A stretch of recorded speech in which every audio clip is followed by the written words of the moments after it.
Hello, Mahalakshmi పరివారానికి స్వాగతం అండి. ఈరోజు మనం చేసుకోబోయే వంట ఏంటంటే కిస్మిస్ ఉప్మా. ఎవరు తినని పిల్లలు పెద్దోళ్ళు కూడా ఎట్టే తినేస్తారండి. దీనికి కాంబినేషన్గా పల్లీ చట్నీ, కరివేపాకు కారం అండి. దీన్ని ఎప్పుడు వేస్తానో చూస్తూ ఉండండి బ్లాగ్లో. సరే, దానికి కావాల్సిన పదార్థాలు చూద్దాము. ఉల్లిపాయ, ఒక పెద్ద ఉల్లిపాయ, పచ్చిమిరపకాయలు, అంగుళం అల్లం ముక్క చిన్న ముక్కలుగా కోసి పెట్టుకోవాలి. దీంట్లో మెయిన్ ఇంగ్రీడియంట్ వచ్చి కిస్మిస్ అండి. తాలింపుకి శనగపప్పు, పచ్చిశనగపప్పు, పల్లీలు, కరివేపాకు, ఇది రిఫైండ్ ఆయిల్, నెయ్యి కూడా తీసుకోవాలి. 1 కప్పు ఉప్మా రవ్వ. ఏ గ్లాస్ అయితే మీరు తీసుకుంటారో ఆ గ్లాస్కి 4 గ్లాసులు నీళ్ళు పోసుకోవాలి. ముందుగా స్టవ్ వెలిగించుకొని దాంట్లో ఆయిల్ వేసుకుందామండి. కొంచెమే వేసుకోవాలి, తర్వాత మనం నెయ్యి వేసుకుంటాం కదా, ఇప్పుడే వేసుకోము, లాస్ట్కి నెయ్యి వేసుకుంటాము. ముందుగా పచ్చిశనగపప్పు, 1 పెద్ద స్పూను పచ్చిశనగపప్పు, 2 స్పూన్స్ పల్లీలు. మీకు జీడిపప్పు ఇష్టం ఉంటే కనుక జీడిపప్పు కూడా వేసుకోవచ్చండి, చాలా టేస్ట్గా ఉంటుంది. పల్లీలు ఉన్నప్పుడు జీడిపప్పు అంత అవసరం ఉండదండి. క్రిస్పీ కావాలండి ఇవి. ఉల్లిపాయ వేసుకోవాలి, సన్నగా కట్ చేసుకొని పొడుగుగా కట్ చేసుకున్న ఉల్లిపాయ ముక్కలు. చాలా ఏమీ వేగాల్సిన అవసరం లేదండి. వెంబటే అల్లం ముక్కలు 1 అంగుళం ఉంటుందండి. 3 పచ్చిమిరపకాయలు. 1 గ్లాస్కి అయితే 3 పచ్చిమిరపకాయలు సరిపోతాయండి. కారం లేని వేసుకుంటే బాగుంటుంది.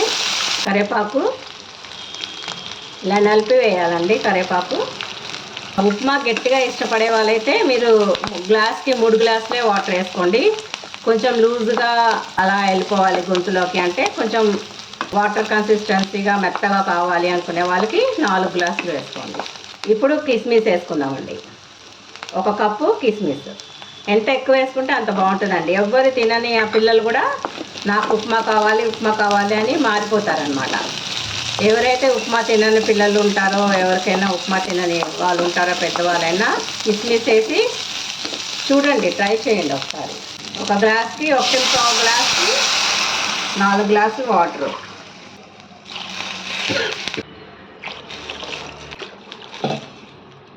బాగా మరగాలండి. మరిగినాకనే బాయిలింగ్ స్టేజ్కి వచ్చినప్పుడే మనం రవ్వ వేసుకోవాలి, అప్పుడే బాగుంటుంది. తగినంత సాల్ట్ వేసుకుందామండి. ముందే ఒకసారి వేసేసుకోకండి, తర్వాత మెల్లగా వేసుకోవచ్చు. ఒకసారి ఎక్కువైతే మనం బాగుంటుంది అసలు ఉప్మాకి. తగ్గినా పర్వాలేదు కానీ ఉప్మాకి తగినంత ఉప్పు. మరగనిద్దాము. బాయిల్ అవుతుంది కదండి, ఈ స్టేజ్లో మనం ఉప్పు చూసుకోవాలి. సరిపోయిందండి. ఉప్మా రవ్వ వేసుకుందామండి. 1.5 ఇలా మరుగుతున్నప్పుడే కలిపేసుకోవాలండి. సిమ్లో మాత్రం ఎటువంటి పరిస్థితుల్లో పెట్టకూడదు ఉప్మా రవ్వ వేసేటప్పుడు. ఇలా బాయిల్ అవుతూ ఉండాలి రవ్వ, అప్పుడే మనకి ఉండలు కట్టకుండా వస్తుంది అన్నమాట. ఇలాగా ఇప్పుడు ఈ స్టేజ్లో మనము నెయ్యి వేసుకోవాలండి. 2 స్పూన్స్ వేసుకోవచ్చు, పెద్ద స్పూన్స్. నెయ్యి కొంచెం ఎక్కువ వేసుకుంటేనే చాలా టేస్టీగా ఉంటుంది అనమాట. చాలామందికి ఉప్మా అరగదు అలా అంటారు కదండి, అలాంటి వాళ్ళకి ఇది ఒక టిప్ అండి. నెయ్యి వేసి చూడండి. నెయ్యి వేస్తే లాస్ట్కి చాలా టేస్ట్ వస్తుంది ఉప్మాకి, ప్లస్ మనకి అరిగిపోతుంది అనమాట. సింపుల్గా పెట్టుకుని ఒక 5 మినిట్స్ మూత పెట్టుకుందామండి. 2 మినిట్స్ మూత పెట్టుకుందాం. చూద్దాము ఎంతవరకు వచ్చిందో.